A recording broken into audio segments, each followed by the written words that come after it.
Welcome to the Lessons from Leaders podcast. I'm your host, Brian Beckcom. My next show features two incredible guests, Adele Gambardella and Chip Massey. Chip is a former FBI special agent and hostage negotiator who has worked in a bunch of high-stakes criminal cases and investigations, as well as teaching at West Point, Princeton, Cornell, and a bunch of other law enforcement training programs. Adele has been a public relations and crisis expert who has worked for literally a who's who of Fortune 500 companies, including Facebook, Samsung, and Goldman Sachs. Together, as founders of the Convincing Company and as authors of an awesome new book called Convince Me, High-Stakes Negotiation Tactics to Get Results in Any Situation, they bring a wealth of experience in how to deal with very difficult situations. This was a great show, and I can tell you, as somebody who has been interested in persuasion and cognitive science and things of that nature for a very, very long time, I learned a bunch of really practical tips and strategies that I can use in my day-to-day life as a lawyer, as a parent, as a spouse, as a friend. I think you're going to get an incredible amount of really practical advice about how to deal with difficult situations, how to convince people, how to persuade people, some really, really granular advice, not just high-level theory, but some really practical advice on how you can handle situations where you need to persuade somebody, which basically is every situation we ever encounter in business and in life. So I'm really, really proud of this show. I hope you get a lot out of it. I've gotten a lot out of it already. I got a lot out of it when I shot the show, and I've been using some of the techniques that Adele and Chip talk about in my day-to-day life, including in my business and my personal life. I hope you enjoy the show as much as I enjoyed shooting it. And now I give you Adele Gambardella and Chip Massey. Hey, everybody. This is Brian Beckcom, and I have got Adele Gambardella and Chip Massey. Adele and Chip, how are you guys doing today? Good. How are you? Doing great. Thank you, Brian. You know, we were talking right before we went on the show, and one of the things so both of you, and this is just a little bit of a summary, but both of you are essentially specialists in crisis management and managing very difficult situations.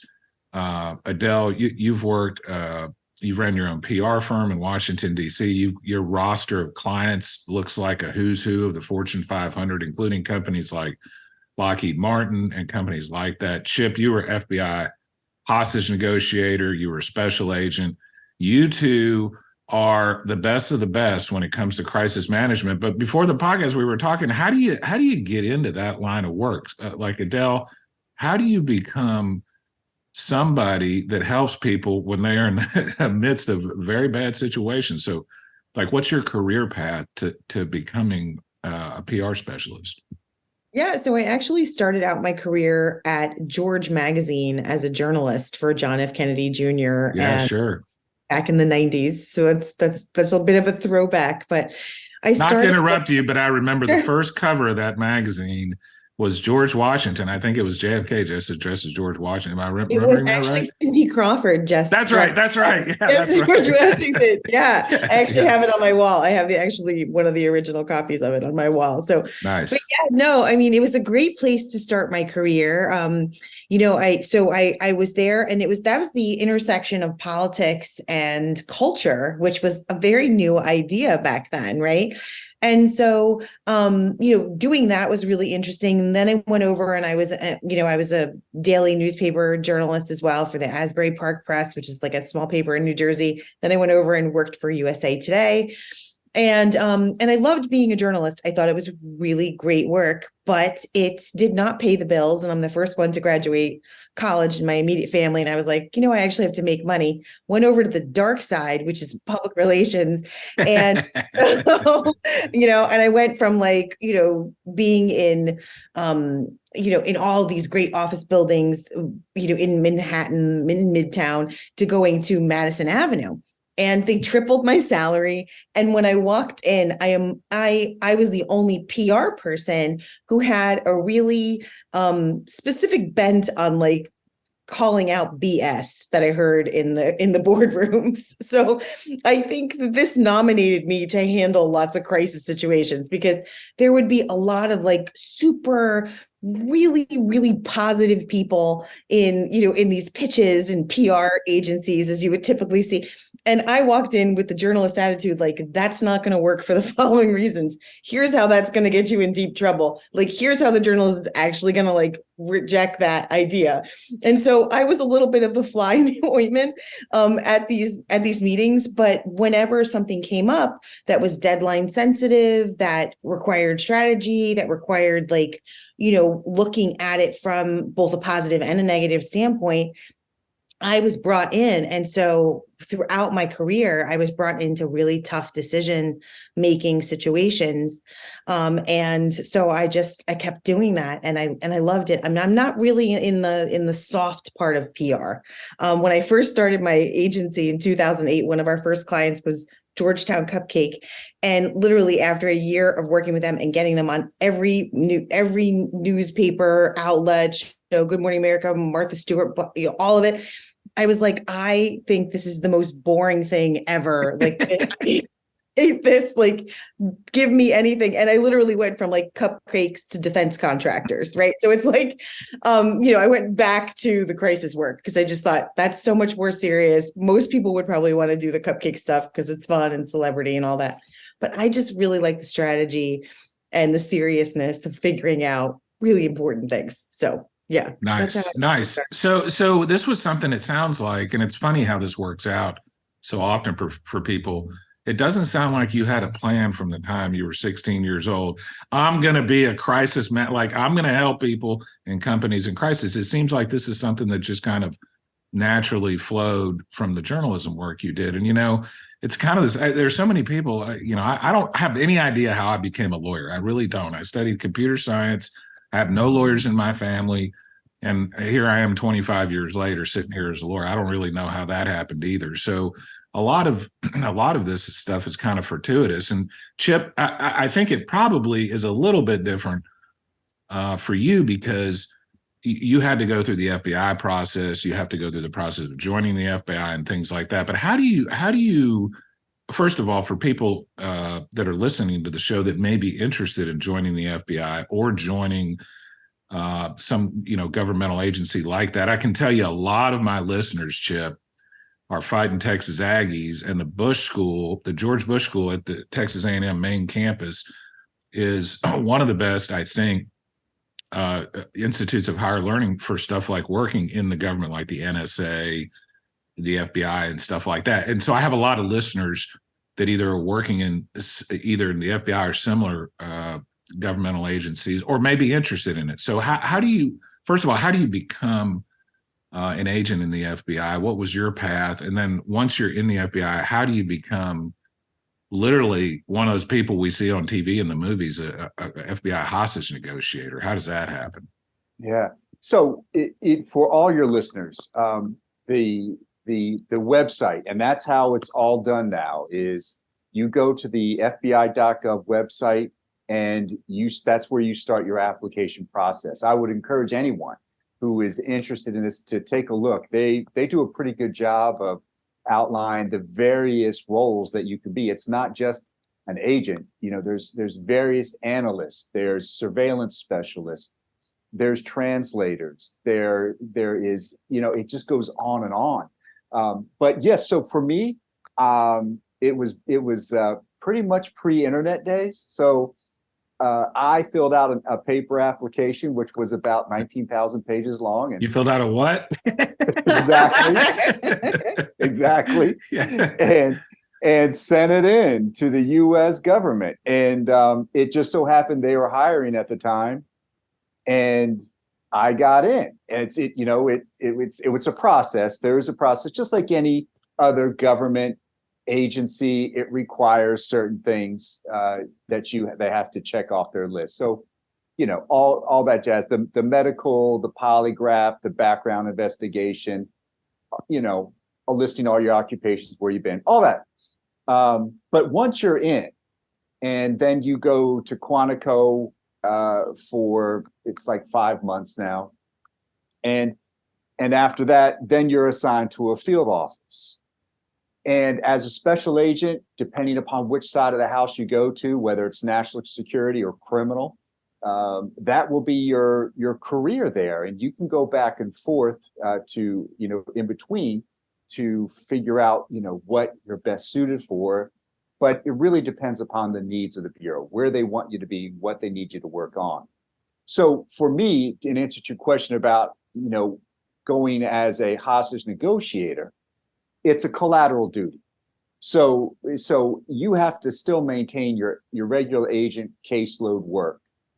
And then you apply after you reach, let's say, 5 years in. That's generally the mark where they say, okay, you generally know what you're doing now. So we're going to allow you to apply to other things. And so for me, I was intensely interested to be in the hostage negotiation program.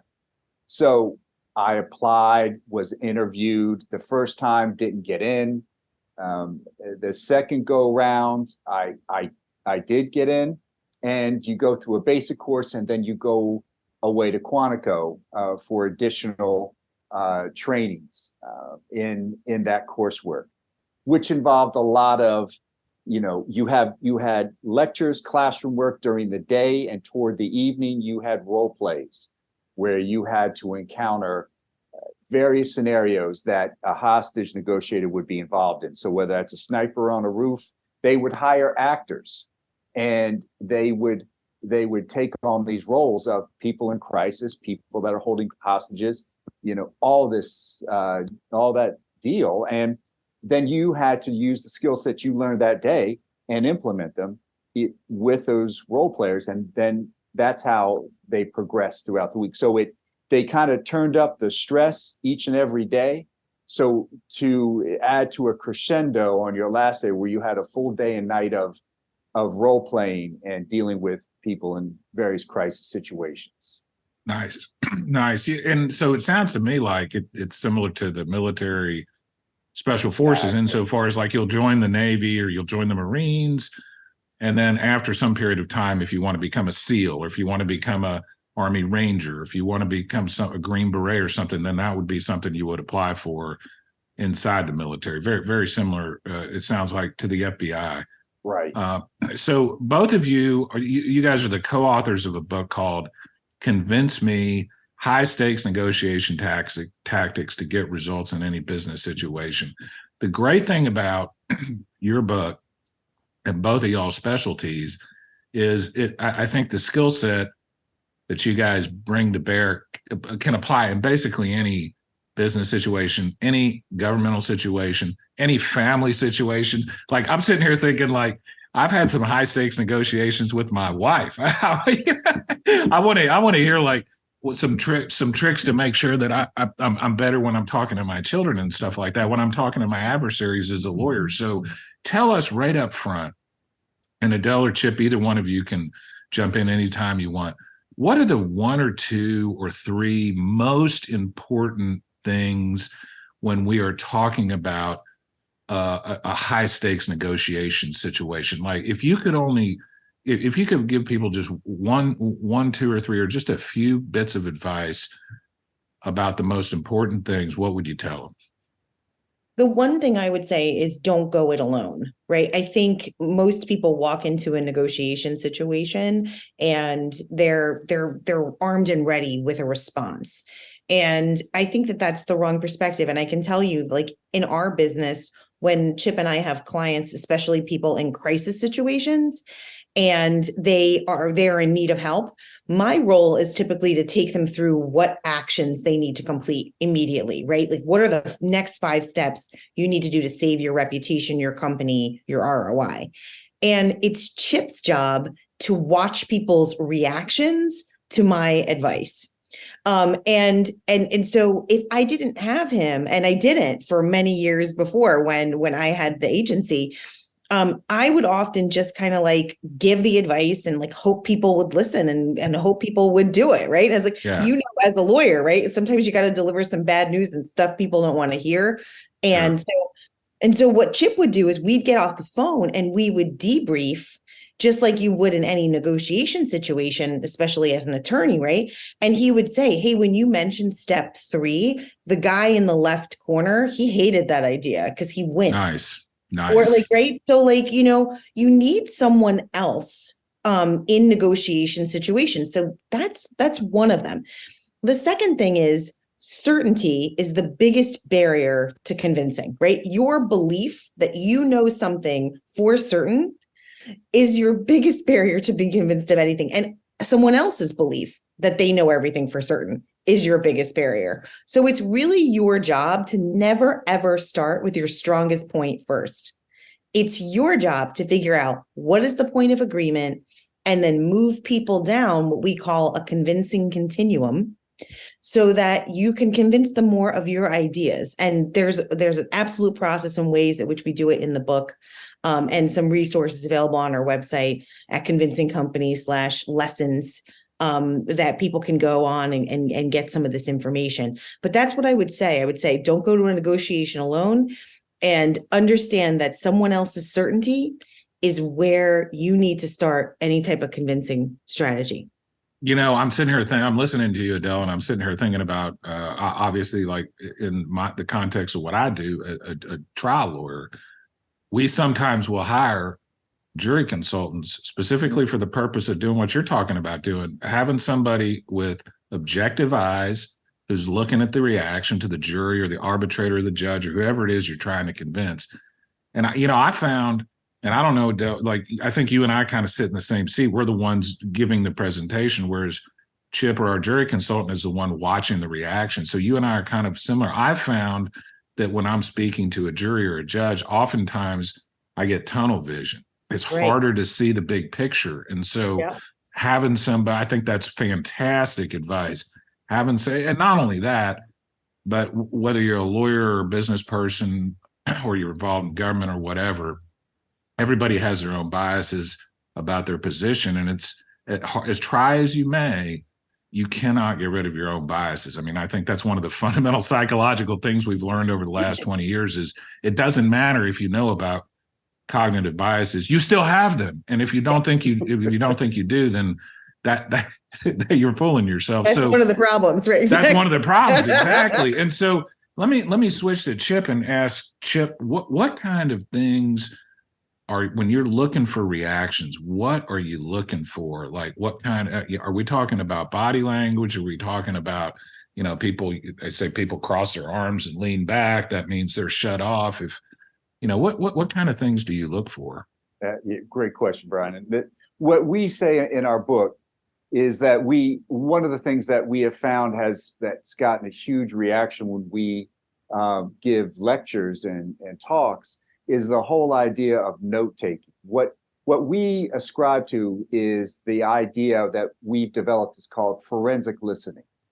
And in this concept, it involves you when you take notes, we absolutely say, yes, you've got to take notes for next actions, for details, and so forth. But you should also have in your notes more about what that person is really trying to say. So we advise people to divide up a page or a corner of your page into 4 quadrants. And we say to put in that, like the top left, we're going to have is the emotions. What emotion is the speaker presenting? What's the overall feel of when they hit a certain point? And that seems to be an important point for them. Is there, what is their affect?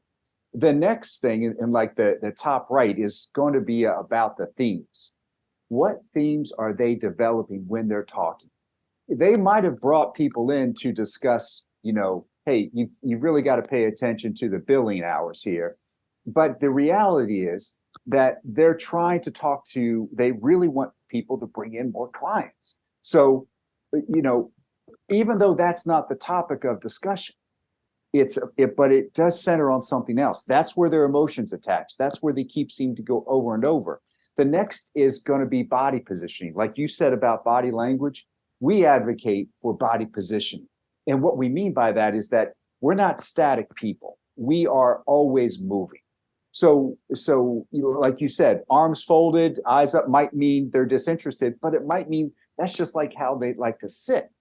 So we, right? How do you tell the difference? That's what. Well, it's the totality, right, Brian? It's like you're looking at that, you're looking at how are they moving otherwise? Okay, they might unfold their arms. Are they rocking? That would indicate something else. If they're standing, and they're engaged with you, are they bladed away from you, or are they full front? And so the other is going to be their voice, the pitch, tone, and cadence. So when you combine all those, you're going to really get a sense of who that person is. So that's one way to kind of have a disciplined approach. And I think all leaders need this, because if you really want to understand somebody, we say people's words leave clues. And that's why we've developed in the book Convince Me is this whole art and science to understanding a conversation after it's happened. I mean, you can learn so much from going over a conversation, and if you even have like minimal back envelope notes on what that person was doing, their emotions, their body positioning, their themes, man, you're going to hit a home run when you need to connect to that person the next day, the next week, or month. This can also work for client relationships as well. So there's a lot to observe to answer your question. One of the things I really like that Chip has taught me, which I think is a really interesting concept, and I'd never really thought about it before, was that everybody has a baseline, right? Like one of the things, you want to be thinking about is what is someone's baseline? If they are typically like really high energy and they come on and they're low energy, it's like most people are not paying attention of what's the same and what's different. They're not even looking really for that. They're just looking at participating in the meeting and walking away. And so many people in business and in life, right? No matter who you're coming across, we all want to feel seen and validated. Validation is so important. And so if you can use something we call targeted validation in your interactions in business and in life, people will feel seen. So if you use this box, this quadrant that we gave you, this like 4-dimensional way of listening to somebody, forensic listening, what we call it, then you're able to then target validation in what they think is important. So like, let's say you're in a meeting and you took the notes and you've got your quadrant and you go to your meeting 2 weeks later and the same person is talking and they're talking about something that they talked about 2 weeks earlier and you notice it because it's on your paper and you're like, hey, he was really excited when he talked about this CSR initiative. And you know what? I'm going to point that back out and I'm going to validate him because he's talking about it again. And so 2 weeks later, you do this reach back technique and you say, you know what, John, it's so interesting that you're bringing this up again, because I knew you were super excited 2 weeks ago when we met about this topic. And I just want to say, I'm really behind what you're doing here. I'm telling you right now, even if you never have a meeting with that person again, they will remember you because you listen to what they said. Absolutely. Absolutely. Right? And most 100%. people do it. I remember this was years ago. I was with my wife and her parents, my in-laws, and they had a couple, a husband and a wife friend. We were sitting around and I'd never met these people before. I talked to this lady that I'd never met before for about 30 minutes and I left and I turned to my wife and I said, that's the nicest lady I've ever met in my life. I love her. All she did was ask me questions about myself. I mean, literally, she was just so interested in me. And, you guys said so many, I hope everybody is taking notes. I'm literally sitting here taking notes because Chip and Adele just said a few things that are so important no matter what you do. And the great thing I love about what you both said, and I want to drill down on a couple of these concepts a little bit deeper, but it is so practical. Like everybody listening, y'all can use this today in your negotiation. And Adele, you said Chip taught you something about baseline as a measure. I had never thought about that. That is phenomenal. And I think what you're saying, tell me if I'm understanding you guys correctly. I think what you're saying is every individual has a certain baseline affect. Like they have a certain way of acting, a certain way of using their voice, maybe their body language, things like that. And so somebody's affect is relative to their baseline. So somebody it's in other words, it's not absolute. You may have somebody that's excited all the time and you can't really read anything about them being the same amount of excited as they always are. But if they're super duper excited relative to their normal baseline, then they're paying attention to something. Just like somebody that may be a little bit boring or a little bit kind of less excited affect, if they get just a little bit excited about something, then man, whatever I'm saying to them right now is really scoring points. The other thing you said, and I want you both to comment on this, is Adele said, you said people want to feel validated. And one of the things that I've been telling people as somebody who's super interested in persuasion is you cannot persuade. First of all, you can't persuade anybody really of anything. You have to let them persuade themselves of it. But in order to even have that opportunity, they have to feel like you're on their side. So if you, like, just to use a political example, if you say, I hate that candidate, I know that's your candidate, and you shouldn't like him either because of blah, blah, blah, blah, blah, they're not going to listen to a single word you say. But if you say, you know what, I love the candidate. I think I see what you see in him. A lot of great points with that candidate. But there's a couple of things that maybe they don't do so well. In other words, you start with agreement. You start with something that you don't try to beat people over the head right out of the gate. You find something that you can both agree upon. Is that a good persuasion tip in y'all's opinion? I think so, yes. And I would say, like, as a journalist, right? Like, I was taught the who, what, where, when, and why, and put the strongest point up first, right? Like, literally, that is like the inverted pyramid is the way you write a story. It's like strongest point first, and any supporting information goes lower. And persuading people is the exact opposite. Yeah, right? Exactly. Which is like, you have to start at, okay, what do I agree on? Even if it's like so minuscule, if they feel like you said, they feel like you are validating their points, their beliefs, their ideas, they're going to be more willing and open to hear what you have to say. The other technique they might want to use, and we talked about certainty being the biggest barrier to convincing, is you might want to use the term FUD, which is fear, uncertainty, and doubt. And essentially what you're doing is you're just getting them to like question their beliefs. Maybe they don't know as much about the topic as they believe they know. Maybe their certainty could be turned into uncertainty if you presented facts or emotions in the way that they want to hear it. Maybe you can present doubts in the way that they look at things. And so, even just starting with the point of agreement and then using FUD to move them down to then get them to think about things a little bit differently. But you have to have the discipline. And here's where most of us just fall short of this.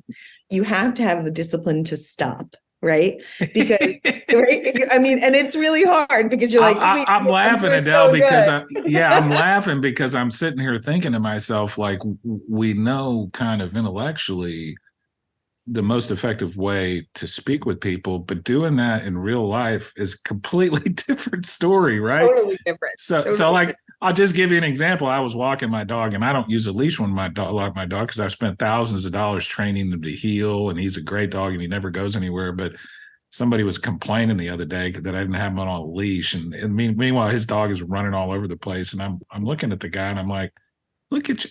What I should have done is been polite and nice and said, yes, I hear what you're saying. Let me just explain to you a little bit about the training my dog's had and why I don't put him on a leash. But instead, I acted like a complete butthole. And after the fact, I was thinking, God dang, I know that's not a good reaction. I know that's not I felt embarrassed about it. So, Chip, how do you, like when you're in the moment and you're negotiating a life and death hostage situation, how do you keep in mind the importance of all of these things we're talking about, validating people, finding agreement, especially when you're talking to somebody that may be completely nuts? Like, how do you, as a practical matter, how do you do that? Mm-hmm. So that's a matter of training, right? It is that they say you rise to the occasion, but you fall back on your training. Every military person knows that saying. So for all your leaders, the idea here is the training is conditioning. It is my emotions don't matter. And that's what we try to get across to clients when we're working with them. And, maybe they have a difficult board member, or they've got a tough row going with some of their employees. To remember, your emotions don't mean spit, because it's not going to help you get anywhere. What you have to keep in mind is the goal. What is it that you're trying to do? And just like you outlined, Brian, with the dog situation, I've had a number of those where it wasn't critical for me, and I just lost my mind on the person, right? Yeah. Now, I know better. I have the discipline to do better. The very best have trained me to do better, but I slip up too. So here's the thing. That makes me feel better, because I felt like a butthole yesterday. I was like, God, I know I shouldn't do that. It makes me feel good that a trained professional occasionally messes up too. Yeah. And I know it just like you did. Afterward, it's like, oh man, that I could have done so much better here. But it's because I allowed myself the luxury of having and responding in an emotional way. Yeah. You get rid of that. And the idea here is that I'm going to keep that goal in mind. Now, it's so much easier when you've got, a felon that's holding a gun to somebody's head, and you can dial in. And that's what we recommend to all our leaders, is that's what I was taught, that you dial into that person in such an intent way that everything else starts to fall away. You were talking about tunnel vision. Well, this is kind of that, but it's in a way it is so connected to that person that because that's your goal. Your goal is to, like you said, you want that person to feel like you are a collaborator with them, that you're in it together. You're going to help them through this crisis that they're in. It's counterintuitive thinking, but the only way I can help that hostage is by helping the hostage taker first. So I've got to deal with them as if they're the most important person on earth. That I'm understanding, I want to understand. I'm going to do so empathetically, and I'm going to do my best to hear and not pass judgment. And I'm going to know what are their emotions present, and I'm going to say those back to them. So it's all that. But the thing that transfers over to business is the same stuff. It's just that now even though no one has a gun to anyone's head, it still might be, I'm not going to get a promotion if I don't do this right. Yeah. I might lose millions of dollars in a deal if I don't get this right. The body, as you know, Brian, the brain interprets stress the same way. So if it's a physical attack or it's an attack on my ability to earn, if the body interprets that, aka the brain, as we're under threat, then the same dynamics are in play. Yeah. So it's the training. It's the training on, and this is where we guide people. Hey, this is you want the first person to feel this. You want the first person to have this experience, and here's how you deal with this. And we give them a roadmap through it. And that's one of the things we do as a training company, right? We're an immersive, interactive training company. We do crisis communications, but we do a lot of trainings. And one of the things we do with our training, and it's leadership training so good, it's criminal, is we take people through really difficult circumstances. Like we'll put them in a situation where they're a hostage negotiator and they have to talk to a hostage taker who's played by an Emmy award-winning actor. Nice. Right. And they're going back and forth, and they're having to use all the techniques that we taught them that are in the book that Chip used to, and he's very humble about this, but he saved 22 people in a hostage barn using the same techniques that are in our book. I mean, he's done some incredible things, right? And, nice. And so we do this immersive learning. We take them through clues. We give them all kinds of really interactive training so that they get the same emotional response other people would get in high stress situations. So they're able to figure out how their team deals in these situations. Because I bet a lot of people on the call, leaders on the call, they've seen their team go through difficult situations, and they are surprised by who rises to the occasion, right? I always think, for sure. So you want to be surprised. You want to know who's on your main team, right? You want to know who that is. I did this trial college about 10 years ago in Georgia, and one of the exercises we did there was a lot. They actually had an actor who taught people how to act, come in and do a lot of different cool stuff about how you talk to people and eye contact and all that sort of thing. But one of the cool things they did, Chip and Adele, that I'll never forget is they had us sit in a room. We picked a partner. We took 2 chairs and set them back to back so you're facing away from the other person. And one of the people, I went first. This was right about the time I started my law firm, so I guess this was almost 20 years ago.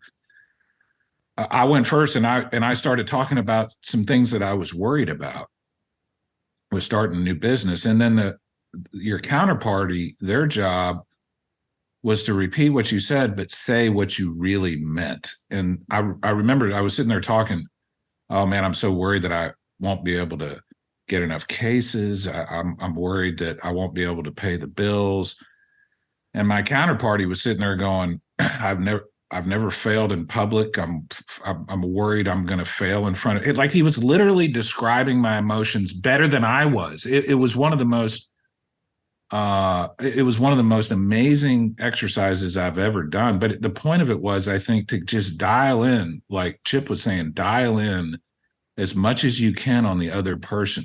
Because I think the problem and this is a big problem that I have, I think that we forget sometimes when we're trying to persuade people or convince them, it doesn't matter what we think. Like we're already convinced. And, I hear lawyers all the time talk about things like, oh, that juror was too dumb to understand the case. And I was sitting there going, no, you were too dumb to explain it to them in a way that they can understand and appreciate it. Right. So let's talk real quick, guys, about the idea of certainty as being a bad thing. I could not agree with that more. And there are a number of reasons I think that is a really, really important point. One of which is, I think if you're too certain of things, you might be wrong. Like you're not leaving open the possibility that you might be wrong about something. I'll tell you, I'm going to be 51 in 2 days. And the older I get, the more I realize how little I know about most things. Whereas a lot of people, I think maybe they get a little more certain in their beliefs as they grow older. That scares me to death. I don't want to be one of those people that I get more and more certain. I want to be less and less certain. I want to be more open to possibilities. But drill a little deeper, Adele and Chip, into that idea of why certainty is a bad thing when you're trying to persuade people. Chip, do you want to take this or do you want Adele? Okay. Yeah. So what I would say is like, it's neurological, right? Like we literally have, our brain has different ways of our circuits are already like, we already have inroads in our brain, especially when we believe something to be true. And we've always believed that to be true. Our brain is wired in a way to continue to believe it's true. So when you're trying to convince someone of something different, you're literally trying to change their pathways, their neurological pathways.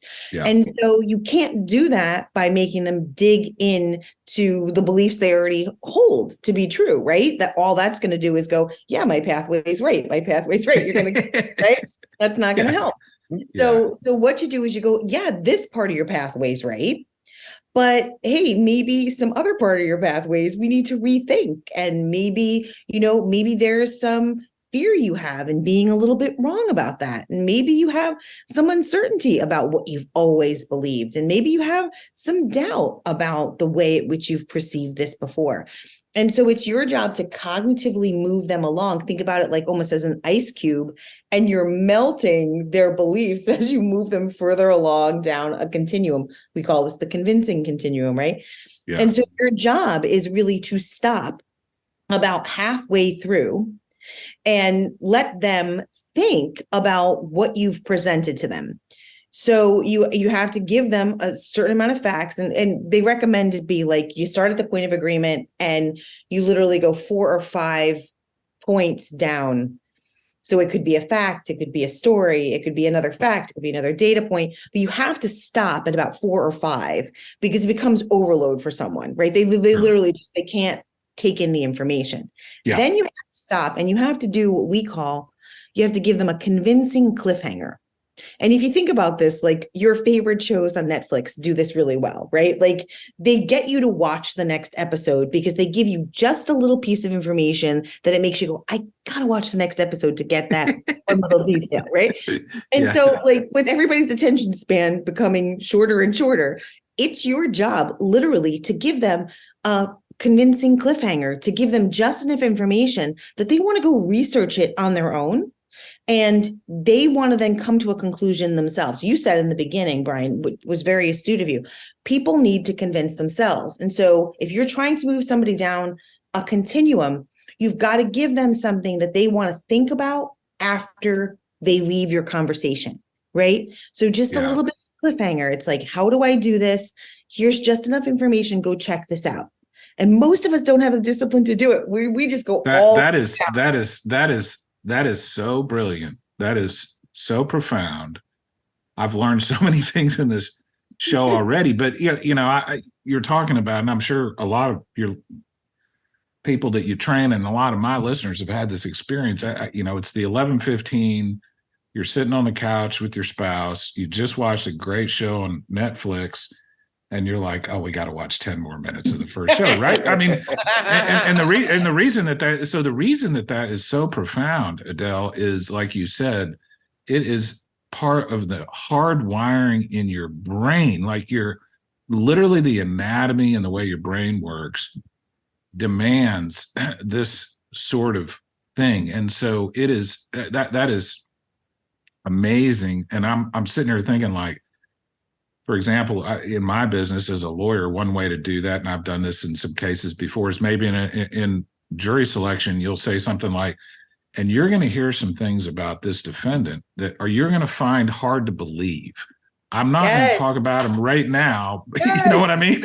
And so what is that thing? What is that? Right. And they're going to go home that night and they're going to think about, oh my gosh, what was that person was talking about? The other thing I want to say, and this might be something, Chip, you might want to address. I read an article years ago about why it was so hard neurologically to change people's political opinions. And the article basically said that your political opinion, it's harder to change people's political opinions than their religious opinions.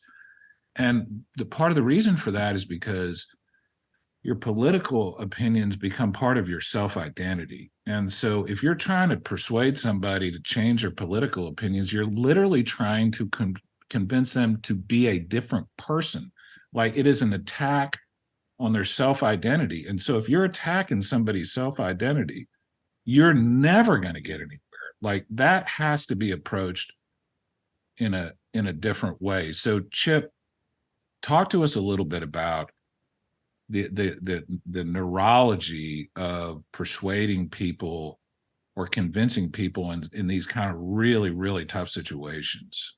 Mm-hmm. It all goes back to the relationship, Brian. So again, like Adele's saying, the discipline to stop yourself from pushing it too far. Because once you get somebody in a conversation, like we're talking about politics, and you start pushing for your agenda, and it's pretty clear it's your agenda, it's not theirs anymore, it's yours. You got them in the zone of rejection. Yeah. And now, it just like you said, they are fully identified with that position. You're going to tell them in one sit down over a cup of coffee that they're all wrong, their worldview is preposterous, and the world is actually round, not flat. Well, you've just done a world of damage. And you will not likely get that person back. Now, what we advocate is that you take that conversation and you talk about the things that made this relationship strong between the two of you. You go back over the fundamentals, how you met, things that were important to you. Maybe you grew up with that person. Maybe you knew them professionally and that grew into that profound friendship. Whatever the case it is. You go over the fundamentals. What got us here? What are the groundings for us? And then you engage them in something that is not conflicted. It could be, hey, let's work on this puzzle together, or Let's go over this, this Netflix true crime thing, and you tell me about what this podcast says, and let's dissect it a little bit and go over the things that you can do so that aren't in conflict or aren't competitive. And as you're doing this, you're reminding that person about this relationship, why it's important to them, and who you are in it. And then as you're doing it, you put in those little things